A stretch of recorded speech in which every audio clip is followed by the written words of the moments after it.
CFSL এর রিপোর্টে চাঞ্চল্যকর তথ্য উঠে এসেছে। এরই পরে দেখা গিয়েছে সিজিও কমপ্লেক্স অভিযান করেন চিকিৎসকরা। বিক্ষোভ ডেপুটেশনে চিকিৎসক সংগঠন, আমরা সে ছবি দেখিয়েছি আপনাদের, যে পুলিশের সঙ্গে ব্যাপক ধস্তাধস্তি চিকিৎসকদের। প্রতীকী তালা নিয়ে বিক্ষোভ সিবিআই দফতরে। একদিকে আরজিকর কাণ্ডে চাঞ্চল্যকর রিপোর্ট সিএফএসএল এর, অন্যদিকে সিজিও কমপ্লেক্স ঘেরাও চিকিৎসকদের।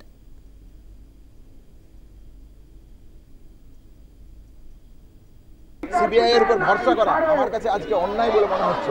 তাহলে এই অন্যায় যদি আজকে মনে হয় এবং দেশের আপামর জনগণ যদি মনে করে যে বিচার ব্যবস্থা বিচার পাওয়ার জন্য সে যাবে কোথায়, দেশের সর্বোচ্চ তদন্তকারী সংস্থার যদি এই ভূমিকা হয়, তাহলে এই জবাব সিবিআইকে দিতে হবে। যে মানুষের উপর আস্থা, বিচারের উপর যদি আস্থা তাকে ফিরিয়ে আনতে হয়, তাহলে এই ঘটনায় এক না একাধিক ব্যক্তি জড়িত।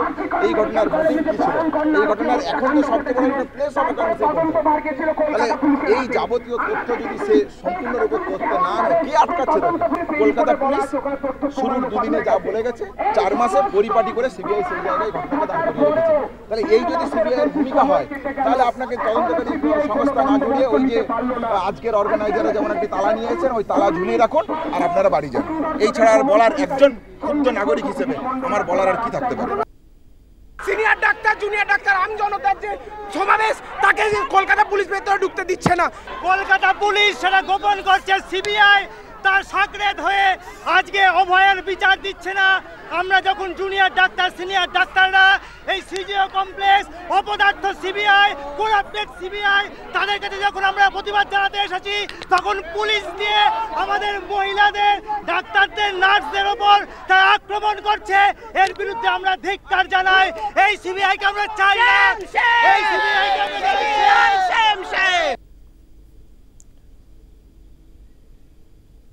নার্সের সংগঠনের তরফ থেকে আজ সিজিও কমপ্লেক্স অভিযান করা হয়, জমায়েত করা হয় তাদের তরফ থেকে সেন্টার পার্ক মেলা মাঠের কাছে, এবং তারপরেই সেই র্যালি চলে আসে সিজিও কমপ্লেক্স গেটের সামনে।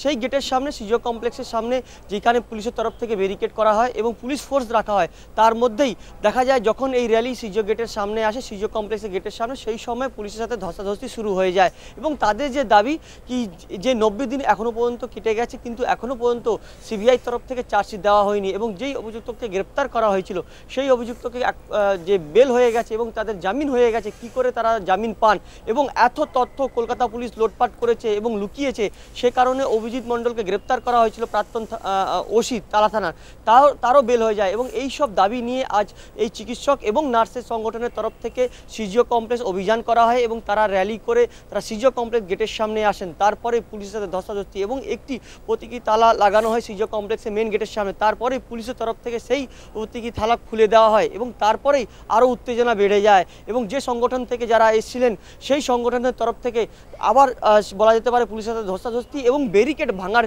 চেষ্টা, তার মধ্যে পুলিশ সামাল দেয় সেই বিক্ষোভকারীদেরকে। তারপরে বিক্ষোভকারী বা আন্দোলনকারীরা তারা জানান কি তারা সিজিও কমপ্লেক্সে সিবিআই দপ্তরে যাবেন না। কেন কি, যে এই ঘটনায় বেল হয়ে যাওয়া দুজন আসামিকে কি করে তারা বেল হয়ে যান, এবং তারপরেই 90 দিন বেশি কেটে যাওয়ার পরও চার্জশিট দিতে পারেনি সিবিআই, সেই জন্য তারা চাইছেন না কি তার সিবিআই আধিকারিকদের সাথে কথা বলেন। সেই জন্য কথা না বলে তারা সিজিওর মেন গেট, যেখানে এই ঘটনাটা ঘটে ধস্তাধস্তি পুলিশের সাথে তাদের সাথে, সেই জায়গা থেকে তারা ফের সেই র্যালি নিয়ে চলে যায়। অর্থাৎ তাদের যে দাবি, আগামী সময়ে ফের সেই দাবি নিয়েই তারা সিজিও কমপ্লেক্স ঘেরাও করবেন, এবং তার থেকে বেশি লোক থাকবে, এমনটাই চিকিৎসক সমাজ তারা জানালেন। বিধাননগর থেকে সন্তোষ ঠাকুর, নিউজ টাইম বাংলা।